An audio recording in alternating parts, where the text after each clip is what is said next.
عسلامة، مرحبا بكم في كوجين حنونة. ان شاء الله يا ربي عامكم مبروك، ان شاء الله كل عام وانتم حيين بخير. اليوم كما قاعدين تشوفوا باش نعملوا كسكسي راس العام على طريقتنا، على طريقة المهدوية. ونشكر شكر خاص الكرومة اللي قبلت اني نصور الكسكسي في دارها. وكيف العادة قبل ما نبدأ التفاصيل ندعوكم انكم تدعمونا بالضغط على زر الاشتراك وتفعيل الجرس باش يوصلكم جديدنا الكل. اول حاجه باش نستحقوها هي الحمص والفول اللي لازمنا نفخوه بقبل بليله. هنا الفول الشايح تقريبا استعملنا 300 جرام فول شايح، وباش نحيو اكل بارتي الفوقانيه هذيك البارتي الكحله ونثبتو في كعبه الفول، متبداش فيها سوسه ولا حاجه ما نستعملوهاش. وهنا كما قاعدين تشوفوا كرومة غليت شوية القديد والعصبان القديد في الماء باش نقصوا من الملوحية، وهذه طريقة باش بنجيناش الكسكسي مالح.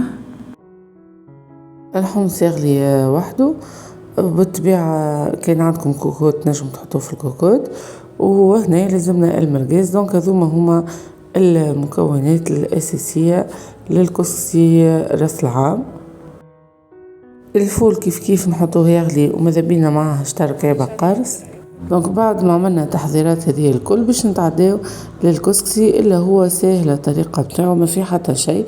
باش ناخذوا الماء هنا تقريبا 3 لتر و3 لتر ونص، وباش نزيدوه شطير كاس زيت، ماذا بينا يكون زيت زيتون وما نكثروش من الزيت، وباش نفوحوا من مغرفة وشطر كركم زاده، ما تكثروش برشا من الكركم ماشي يجي اصفر وماشي ما يجيناش ابيض.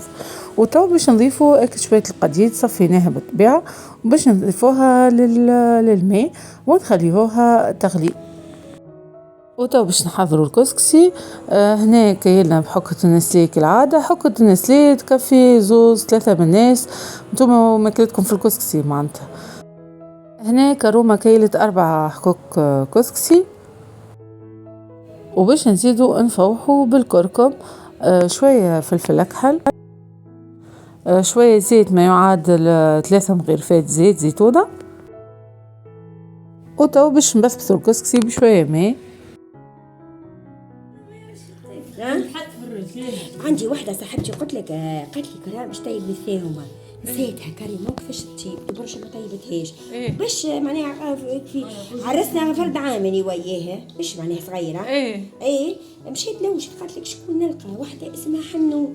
وانت تعرف ديك شكون حنون الاختي عطاتني قالت لي كرام مشيت امبيكابل. اي ذي الله خلي والله قالت لي برا حنين الله خلي جيت امبيكابل فينالمون.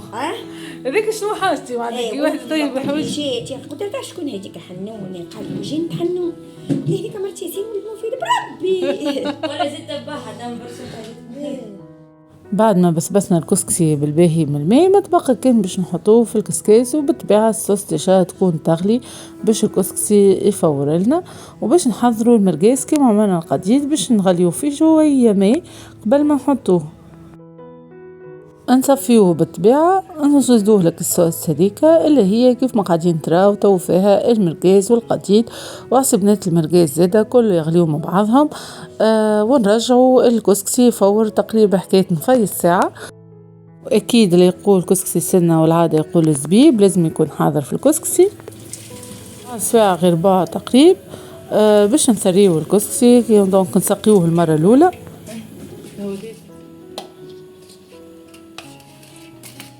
به يقعد يهرب، هو خاطر النار مش قوية، يقعد يهرب معناها تجيك في عقله، تيما الحاجة تجيك في عقلها تيما تبدا أبل.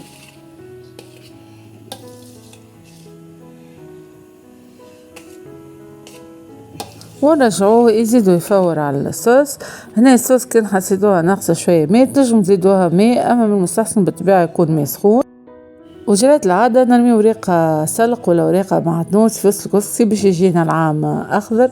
قولوا لي عندكم نفس التقاليد في بلدانكم ولا لا؟ وفي الاخر بالكل قبل ما نسقيو الكسكسي باش ناخذ شويه بالصوص نخلطوا بها الفول. بالطبيعه الفول سقطناه كيف زاد ناخذ شويه من الصوص ونحطوها على الحمص اللي سقطناه باش ياخذ اكل الفول والحمص في حته الكسكسي. وتوا ما تبقى لنا كان نسقيه. وبالطبيعة هنا احنا نحطوا كمية من الصوص ونشوفوا عندنا ميزاننا. سا ديبون كل كسكسي وكيفاش يشرب.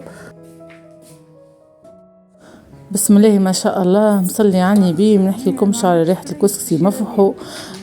كيف زاد الملوحية متاعه جات معناها معتدلة، مش مالح ولا حاجة.